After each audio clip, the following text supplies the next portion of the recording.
Hello, AP US history students. Mr. V back again to talk about European colonial times, colonial empires, and talking about basically the effect of Columbus on the New World. Now, last week you read both Columbus and De las Casas' synopsis over the colonization of the Spanish colonies. Now, where they were specifically talking was the island of Hispaniola down here. They were talking specifically about what is today the Dominican Republic and Haiti. Columbus, of course, only went in this region right here. Okay, he only went to places like Cuba, to Jamaica, to Hispaniola. He never actually made it to what would eventually become known as North and South America, the mainland. He never explored those areas, never set foot on it, and quite honestly, when he died, had no knowledge of that really at all. He was, in his own right, the founder of the West Indies. But he gets credit for all of this, which is kind of one of the things that De las Casas is going to have an issue with Columbus, as well as many historians up until this day. Now, when you were reading through that, they were talking about the treatment of the natives. Now, what needs to be understood about those two writings is that Columbus, his letter to Ferdinand and Isabella, wasn't actually written by him. All right, this is where we have to be very careful about primary sources, especially from this time period. Columbus is given credit, but in reality, it's an amalgamation of different reports and standards from that time period that were sent by maybe Columbus, maybe not, maybe some of his first mates, maybe some of his deckhands. These are just kind of a compilation of sorts of different reports about the treatment of the natives and what they came into contact with. So Columbus may have had a hand in that, but we can't certify it. So to call Columbus's letter a primary source, there's some shaky ground there. We're pretty sure he didn't write them, actually. De las Casas, on the other hand, it was a primary source, but De las Casas has a political bent to him. He is skating on the fine edge of being a little too critical of not just Columbus and the people that follow, whether it be Cortez, who went after the Aztecs here in Mexico, or Pizarro, who went after the Incas of what is today Peru and Ecuador, this area right in here, okay? They went in as conquistadors to take over. Well, De las Casas was part of that. He was part of that organization that went in and challenged these native societies, taking them over for a multitude of different reasons. So De las Casas is very critical of that, and by extension, very critical of the King and Queen of Spain, which is very, very dangerous to do because you're talking about going after absolute rulers. And as we've talked about before, going after absolute rulers probably isn't your best solution. It's probably a bad idea in the long run. But bottom line is, when Columbus comes over here, he is followed very closely by the Portuguese. So the first two nations that really make a contribution from Europe to the settlement and population of these eventual colonies are Spain and Portugal. Now the Spanish are going to concentrate here, but then they're going to also go into the mainland. They're going to go into what is today Central and South America. When the Portuguese show up, the Portuguese also start going into the same locations. Now, the Portuguese end up settling what is today Brazil. They start establishing themselves in that region, okay? Now, when they come over and establish themselves there, and Spain has already planted their flag here at Hispaniola, in this island chain here, and then gone over to Cuba, and then start fanning out down into what becomes South America and what becomes Central America and Mexico. When the Spanish start spanning out into those regions, there's a problem. They're butting heads. Their trade routes are kind of overlapping, and they're, of course, concerned as to who deserves credit, who gets the final say as to what land is theirs and what land is, who's Portugal, who's Spain, all of that. So what ends up happening is in the late 1400s, they appeal to a man who they think is a good arbiter, somebody that's going to negotiate, somebody that's going to come up with a fair and equitable solution. They go to the Pope. Both of these nations, Spain and Portugal, are Catholic. And so they figure, all right, we'll go to him, he'll look at the situation, and he will come up with a solution that will benefit both. So not surprisingly, they are aware of this area, they're aware of this area down here, not so much the area up here, and certainly not the western half and the Pacific Ocean at the time. They go to the Pope with what he knows, and he looks at the situation and says, well, the Portuguese are out here in what is today Brazil, the Spanish are up here, so I'll just do the common sense thing. I will divide it in half, and I will say anything to this side, the Atlantic side of that line, will be Portugal's. Portugal gets that land. Anything to the west of this line is now Spain's. So Spain gets claim to all this territory on this side. Portugal only gets this. Now, why is that a problem? As you can see, Spain wins this completely. And this is what is, this solution is part of what is known as the Treaty of Tordesillas. And the treaty basically was the Pope's plan to divide up equally, quote unquote, the lines between the two empires. What it effectively does is it makes sure that Spain is going to be absolutely and totally taken care of by their colonies for hundreds of years, and Portugal is cut off at the knees, even though they started the age of exploration. So the Pope inadvertently destroys the Portuguese Empire before it ever really starts. The Portuguese end up settling what is today Brazil, which is why it's the only nation in this territory that doesn't speak Spanish, it speaks Portuguese. So if you go to Brazil, you need to brush up on your Portuguese. If you go to Bolivia, Peru, Colombia, Venezuela, any of those places, you need to understand your Spanish. All because of that line drawn by the Treaty of Tordesillas in the late 1400s. Now, because of that, like I said, Portugal's pretty much taken out, and they have to settle for Brazil. They then become completely dependent upon sugar. Sugar is the most important out of all of the commodities that they are going to come up with. Brazil's going to basically live on that. That's going to be their main source of income. But the thing is it is unbelievably taxing on the local population to farm it. It's very difficult to do.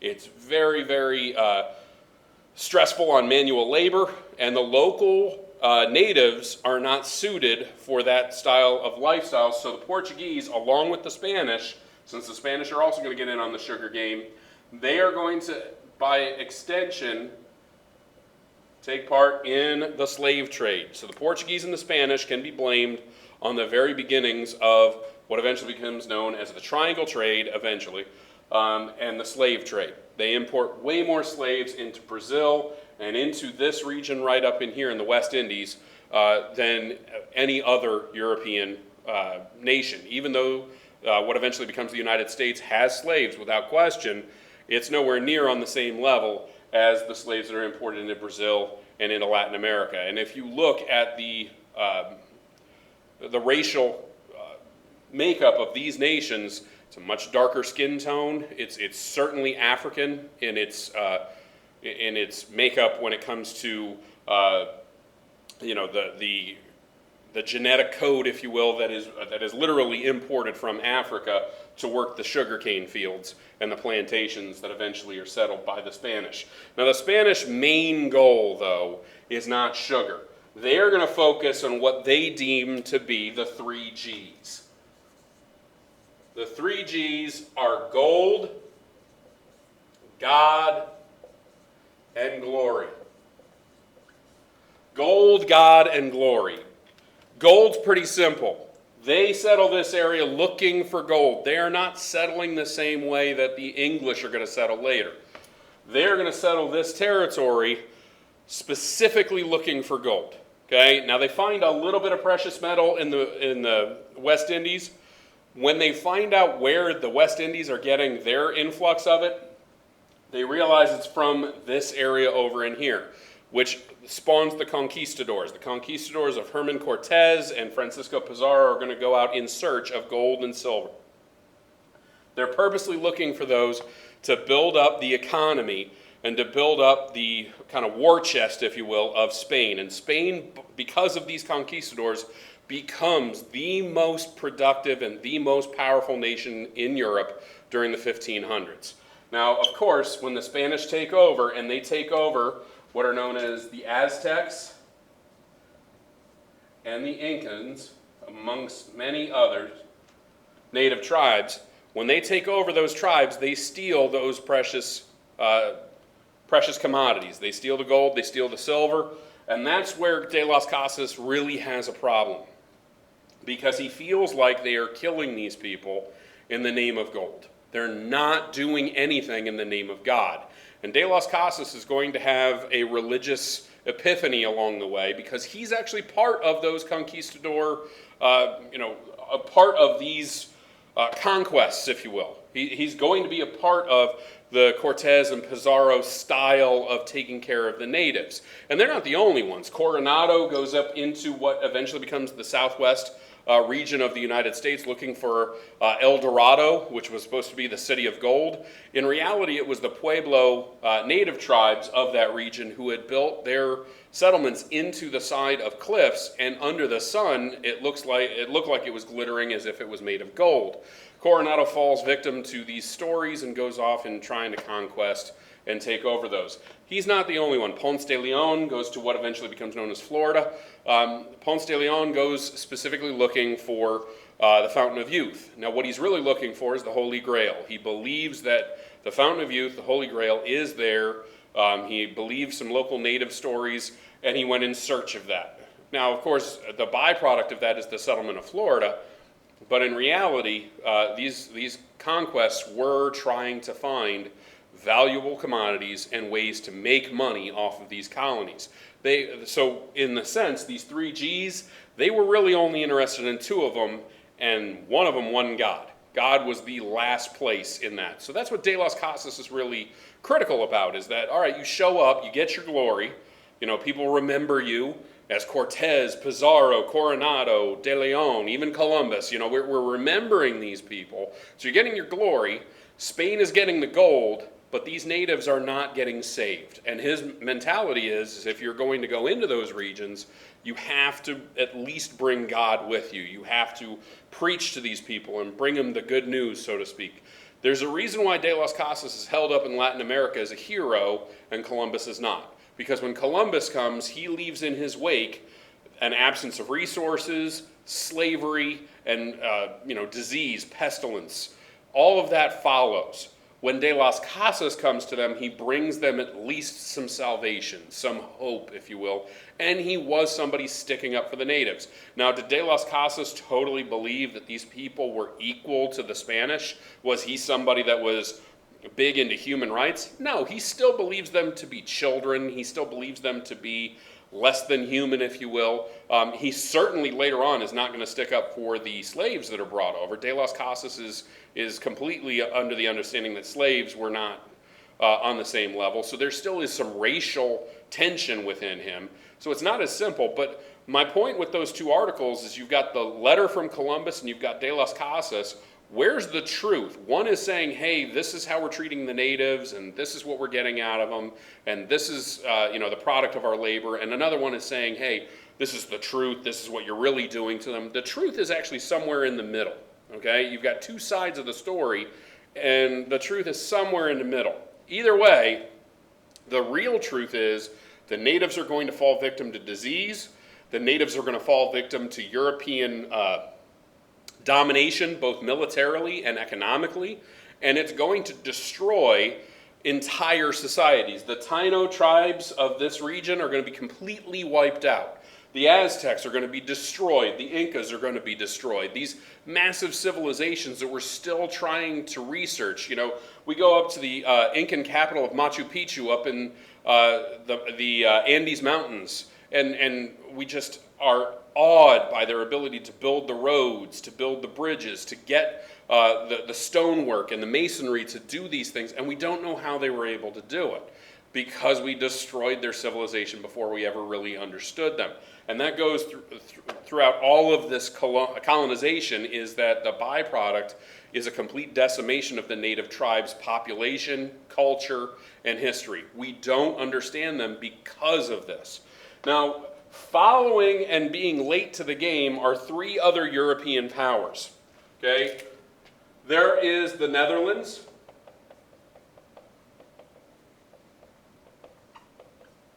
better known as the Dutch. You can also call them Holland as well. There's a multitude of different names. It's because it's small little regions that all eventually become the Netherlands. Okay? There's France. And last but not least, there's England. Now these three nations come a little late to the game, if you will, but they make up for it here. The Netherlands are going to end up settling a multitude of different places, but for our purpose, they are going to eventually settle in an area right about there called New Netherlands, and their capital city is going to be New Amsterdam. The capital of the Netherlands being Amsterdam, the largest city. They settle New Amsterdam, okay? In continuing our tradition in European history of naming things obviously. You know, like it's not, they're not very creative in their terminology here. But New Amsterdam being the capital of New Netherlands, that's where the Dutch basically settle. They settle in this region right here. Now that's going to be a problem eventually, because they're going to run straight into one of the most powerful tribes in that region. They're going to run into the Iroquois. And the Iroquois were very organized. They were very vicious when it came to warfare, which is not fair as a characterization, because they were defending their homeland. You know, they get a bad rap in history textbooks that make it seem like what a savage tribe they were and what a warlike people they were. They were being attacked from the word go and pushed out of their native lands. So it's not a surprise that the Iroquois are going to get that reputation when the Europeans just show up and start taking over. The French are going to take over another location. The French are going to start much more northern here. With Samuel de Champlain, they are going to end up going back to the Viking locations of Newfoundland, okay, and Nova Scotia. Okay, Nova Scotia was named because it looked like Scotland. The Viking raiders of what eventually becomes the United Kingdom of England, Scotland, Wales, and Ireland, Northern Ireland, really.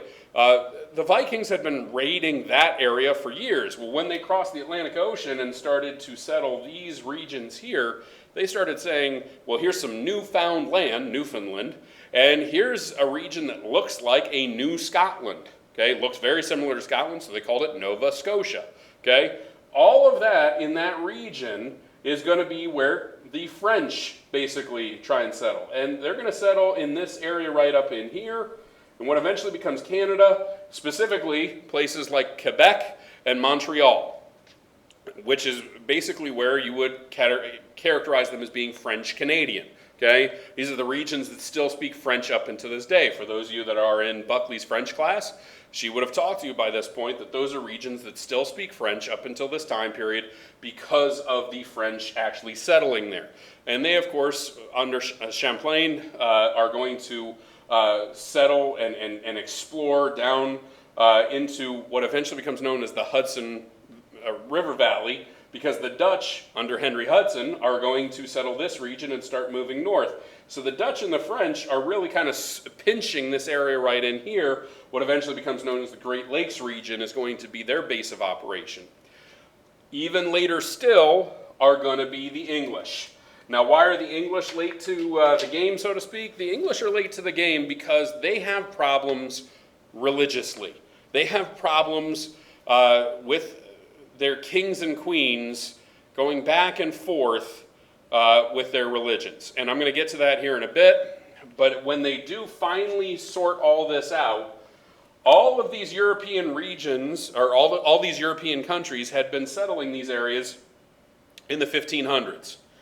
Well, England finally gets into the game in 1607 when they settle along the James River, which they renamed, okay? And they settled Jamestown in 1607.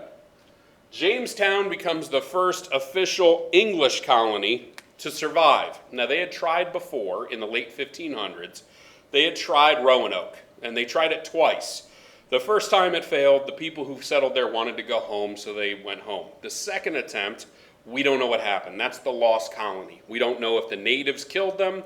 We don't know if they just died off on their own accord and we just have no record of it. We're still not sure.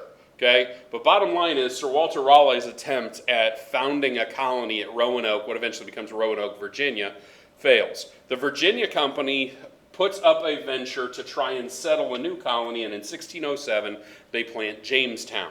Okay? Now, this was named after James I. The British monarchy had been in upheaval since the 1500s. The reason?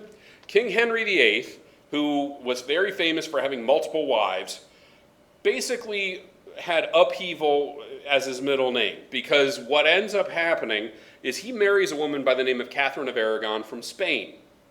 He marries her, she's a little older than he is, and it's to establish his line. You know, the Tudor family is going to be established, and he's going to have a son, and that prince is going to grow up to be a major king just like him. The problem is that Catherine of Aragon has a child, but it's a girl. And in a monarchy, you know, the line of succession, they really want to have a male child.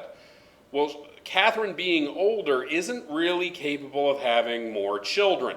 So Henry VIII realizes his problem, goes to the Pope and says, I want a divorce. I want to annul the marriage because she can't have a son. Now the Pope looks at him and says, I'm sorry, I can't do that for you. Now, up until that point, King Henry VIII had been considered the defender of the faith of the Catholic Church. The Pope's right-hand man, if you will, the political arm of the Catholic Church in Europe, was run by Henry VIII. So he is definitely in good with the Pope.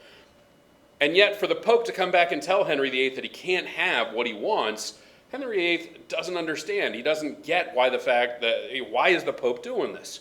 So he just basically tells the Pope, the heck with you then, I'm going to have my divorce. So he kicks Catherine of Aragon out. She goes back to Spain with her daughter, who they named Mary. Okay? A very good Catholic name, because that's what Catherine was. She's Catholic.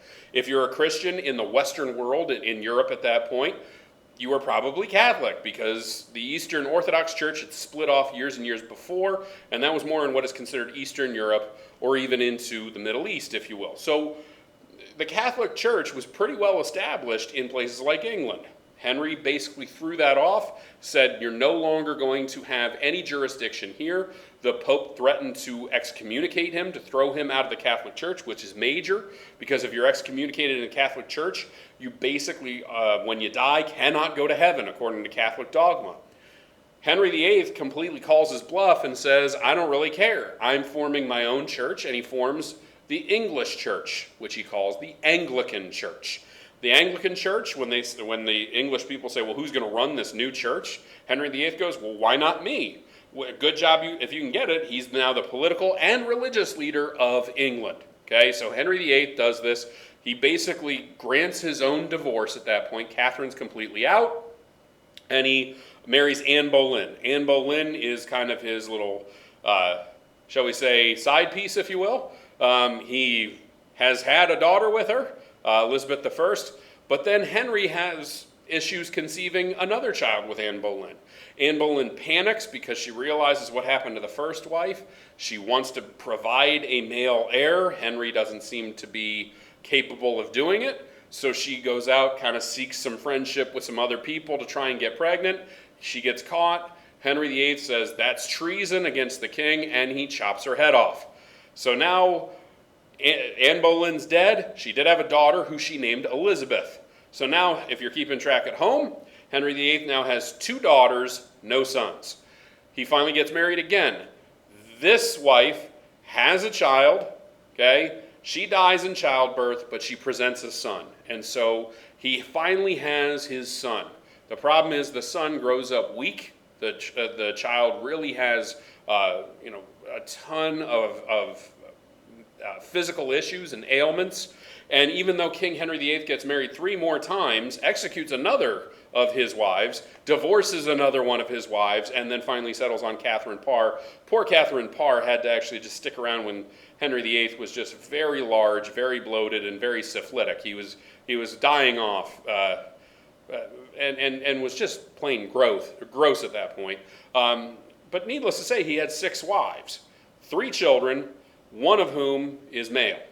The male ends up dying, and King Henry VIII has died by that point as well, which throws the entire realm into turmoil. Who's going to take over? Well, riding into the rescue is the firstborn child, Mary I. Now, when Mary comes back from Spain, she's been raised by Catherine of Aragon to hate her father and to have a mission to change the English realm back to being good Catholics, to get rid of the Anglicans.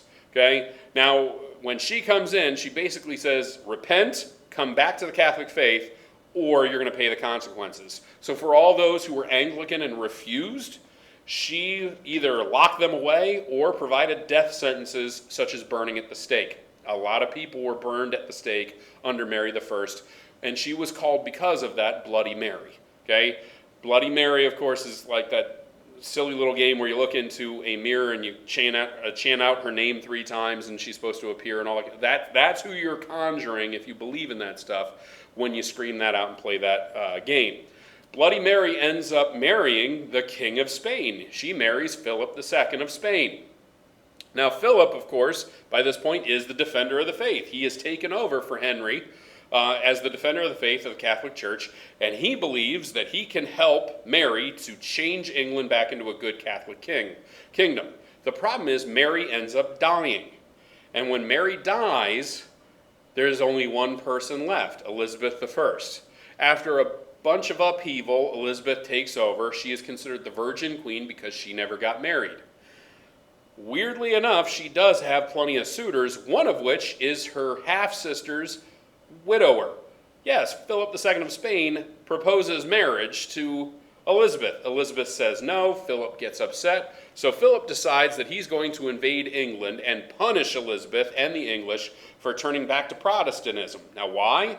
Elizabeth was raised a Protestant. She was Daddy's little girl. And she definitely was Henry's strong offspring. She was Henry, but a woman. Okay? Elizabeth refused to get married. She stood up on her own, and Elizabethan England is an emerging nation at that point. It also happens to be Shakespearean England. That's when Shakespeare is writing all of his plays during Elizabeth's reign. So it's considered the golden age of England. Okay? Philip decides that he's going to invade England to punish them, and he sends his navy, called the Armada, in 1588. When he sends the Armada, basically Elizabeth is not capable of defending her own shores. They don't have the naval capabilities to defend them, so she has to get creative, and she hires a group of people known as buccaneers, privateers, you know them better as pirates, and she puts them under the command of people like Sir Francis Drake. Sir Francis Drake had made an absolute nuisance of himself to the Spanish for years because he had gone off, and anytime the Spanish had been taking gold from this region back to Europe, anytime that happened, he was raiding those ships and stealing. Okay? For lack of better terminology, that's what they're doing. They're being a pirate. Okay? He once got caught. He was drawn into a trap into this region, and when he was trapped, basically he couldn't go back the way he came. So instead, he sails all the way down and around South America, sails across the Pacific, and over the course of a year, circumnavigates the globe. He goes all the way around the globe, makes it back to England. They had given him up for dead at that point. They thought he had been captured or killed by the Spanish. Instead, he runs away by going all the way around the world. So he's a pretty daring guy, and he comes up with a plan to take out the Armada by utilizing the tools that he has. He basically cheats. He takes a bunch of small boats that aren't being used for all that much, loads them up with all kinds of incendiary devices, and lights them on fire and pushes them out into the Armada. He's also helped out by a massive storm that wrecks a bunch of the ships as well. So the Armada is actually defeated by Mother Nature and England really not fighting fair. Okay? And so Drake gets, of course, a hero's treatment because of that. Elizabeth survives. Philip is completely embarrassed. And Spain starts their general decline while England starts their ascendancy. Now, of course, Elizabeth doesn't live forever here. She passes away, and the power then goes to her cousin's son, a Scottish prince named James. James was supposed to be Catholic as well. He basically comes in and says, you know what, I'm not going to bother with the religious stuff. We're going to keep things on the low key here. We're going to accept everybody, and he calms the nerves. He even writes his own Bible. Well, he doesn't do it personally, but he sponsors it. And so the King James Bible, which many of you have read before possibly, that's where it comes from, is James the First. But also, the first venture at a colony that survives, Jamestown, is named for him in 1607. Now, of course, this is founded and established in what is eventually going to be called Virginia, named after Elizabeth I, the Virgin Queen, Virginia. Okay, when they establish that, it's rough go for a little while. Captain John Smith really struggles to establish things. He has a little run-in with the Powhatan tribe. This run-in, of course, is because of some of the settlers doing some terrible things like stealing from the natives. There were some rapes of native women. And just general lawlessness from many of the settlers. Captain John Smith eventually gets captured and is blamed for all of this because, hey, he's in charge of the colony. And Powhatan, who was the chief of the local native confederacy, if you will, he wants blood. He wants Captain John Smith to pay for the crimes of his settlers. His daughter, a woman by the name of Pocahontas, who at the time is only 12 years old, mind you, okay? The Disney movie makes it seem like she's, in her 20s and bounding around Virginia in the fall wearing nothing but a loincloth and, a mini skirt, if you will. That's not true. Do not watch that movie and think, oh man, this is how it really happened. It's not, none of it is really true. It's Disney totally destroying history. But needless to say, when Pocahontas sees this situation, she, and she doesn't get enough credit, is geopolitically smart enough to realize that if we kill this guy, we're just going to have problems with the settlers even more so than what we had before. So she stops her father from killing John Smith, realizing that if they can get good relations with a guy that seemingly wants to have good relations with the natives, that's more conducive to a prosperous union between the two groups. What she doesn't realize is that the Europeans aren't done coming over here, okay? And if they establish Jamestown and Jamestown thrives and survives, that Jamestown isn't going away, the Europeans aren't going away, and the group that is going away are the natives over the course of the next 50 to 100 years. Okay, so Powhatan has a brief calm, but it's going to amp up pretty quickly right after that because of the infiltration of more European settlement. And it comes because of, oddly enough, Pocahontas' eventual husband, John Rolfe. John Rolfe comes into Jamestown and rescues the colony financially by providing it with tobacco. Tobacco as a plant was very conducive to that region. They could grow a ton in what eventually becomes known as the Chesapeake Bay region, and they grow tobacco. And when they farm that, it becomes a staple crop that the Europeans want desperately and pay a lot of money for. And when that catches on, even though James the First can't stand it, he thinks it's an ugly, horrible habit. He doesn't smoke. And look, it's not just smoking. They're also chewing it as well. And James thought this was the most disgusting habit in the world. The nation, weirdly, oddly enough, that liked it was the French. The French really took a liking to this and bought a ton of it. So Jamestown becomes financially lucrative in the late 16 teens and early 1620s. But because of this crop, you are also going to see an uptick in the need for slaves, and because of that, or labor in general, because of that, the slave trade is going to come to Jamestown. Now, at roughly the same time that Jamestown is discovering tobacco, slave labor, and a whole host of other things, England is also going to supply us with another colony in 1620 up here. In 1620, a group known as the Pilgrims are going to sail over, and they are going to settle a colony called Plymouth Rock. And eventually that's going to become known as the Massachusetts Bay Colony over time. The Massachusetts Bay Colony is not settled for profit. They are settled for religious reasons. Okay? And when they settle in that region of Massachusetts, as it eventually has become known, they also have their own issues with the natives, but their issues are not quite as dire as the Captain John Smith situation. They do end up having what is traditionally referred to as the first Thanksgiving as a celebration of their first real harvest, but that doesn't come until a few years after they settle. there are starving times, quite literally, in those colonies because they are not adapting to working as much. You know, Captain John Smith has to convince the people of Jamestown to work, and the Pilgrims also have their issues as well, where people are not quite willing to do work. They're seeking religious freedom, but they're not really willing to put a plow into the ground and actually do the work to survive. So they have to kind of convince these people to do that. All of these colonial starts here of the English, though, were way late because of these issues about religion. You know, are we Catholic? Are we Protestant? We're so busy fixing that in England that they kind of are late to the game when it comes to settlement. But that's the basic settlement. So what are these people all trying to get? Now, the Netherlands, when they get there, they end up becoming rather cosmopolitan in New Amsterdam. They become the trading capital of the colonial world. They are very much into shipping. New Amsterdam's harbor is very conducive to that. Okay, they can certainly ship goods and services all over the colonies and then throughout the globe. So the Dutch really kind of realize that they can kind of be the bankers of this transatlantic trade. And cosmopolitan means that they're really open to anybody coming into their colony. This is not really a colony that is well protected because, again, it's more economic than it is anything else. This is not meant to be a political entity as much as it is a moneymaker.